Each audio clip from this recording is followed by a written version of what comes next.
पिछले कई वर्षों से चल रही शिक्षा मित्रों की रोजी रोटी की यात्रा 1800 रुपए से शुरू होकर सहायक अध्यापक तक 40,000 रुपए मासिक वेतन पहुंची और फिर से शिक्षा मित्र तक वापस पहुंच गई, जिससे वे आहत, दुखी और खासे नाराज हैं। शिक्षा मित्रों की रोजी रोटी की यात्रा लंबे समय पहले शुरू हुई थी। पहले वे 1800 रुपए मासिक मानदेय पाते थे। धीरे धीरे यह मानदेय 3500 रुपए तक पहुंचा। बाद में शासन ने इन्हें सहायक अध्यापक बना दिया और इन्हें सहायक अध्यापक का वेतन लगभग 40,000 रुपए मासिक मिलने लगा। ये पूरी ईमानदारी से अपने दायित्व का निर्वहन करने लगे। एक तरह से परिषदीय विद्यालयों की रीढ़ की हड्डी बन गए। अच्छा खासा तनख्वाह मिलने के साथ ही इनका जीवन स्तर भी बदलने लगा। तमाम लोगों ने बैंक से ऋण लेकर घर बनवाए, वाहन खरीदे सहित तमाम अन्य काम भी किए। बैंकों ने आसानी से इन्हें ऋण भी दे दिया। फिर अचानक कोर्ट के एक फैसले से इन शिक्षा मित्रों की, या यूं कहे कि इन अध्यापकों की दुनिया पूरी हिल गई। एक ही झटके में फिर से ये सहायक अध्यापक बने शिक्षक, शिक्षा मित्र बन गए। पर सरकार से लड़ाई लड़ने में ये शिक्षा मित्र पीछे न हटे। देखने को मिला कि जब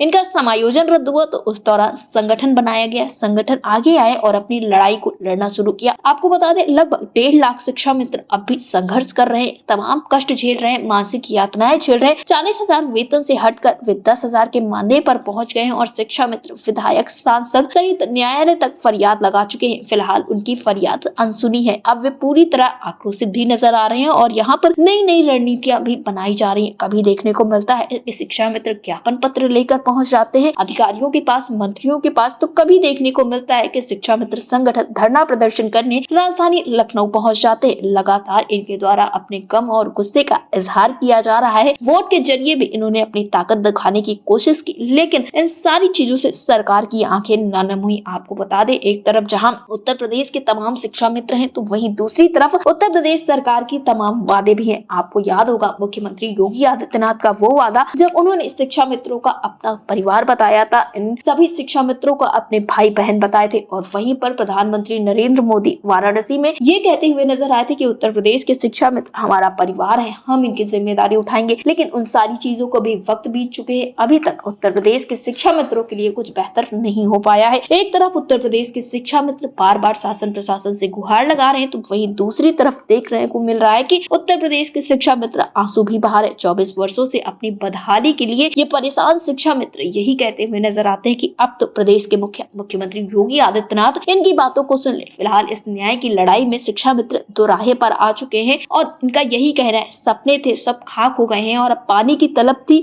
और ये सारे भी आग हो गए। इन सारी चीजों के बीच में देखने को मिल रहा है कि उत्तर प्रदेश के शिक्षा मित्र अब भी सरकार से यही कह रहे हैं कि वक्त रहते सरकार इनकी समस्याओं का हल कर दे। फिलहाल तो लगातार इनके द्वारा प्रदर्शन किए जा रहे हैं, सरकार से मुलाकातें की जा रही हैं और अब शिक्षा मित्रों में नाराजगी इतनी ज्यादा बढ़ गई है कि इनका यही कहना है कि अब हम आगे आएंगे और अपनी लड़ाई को अपने हिसाब से लड़ेंगे। संगठन की बैठक भी बहुत जल्दी होने वाली है, जिसमें शिक्षा मित्र अपनी आगे की रणनीति भी बनाएंगे। अब देखना ये होगा कि वे अपने मकसद में कहां तक कामयाब होते हैं। फिलहाल अब देखना ये होगा कि वे अपने मकसद में कहां तक कामयाब होते हैं। लेकिन शिक्षा मित्रों ने अब ठान ली है कि वे जीत हासिल करके रहेंगे। टेक्स्ट रिपोर्ट, अटल टीवी।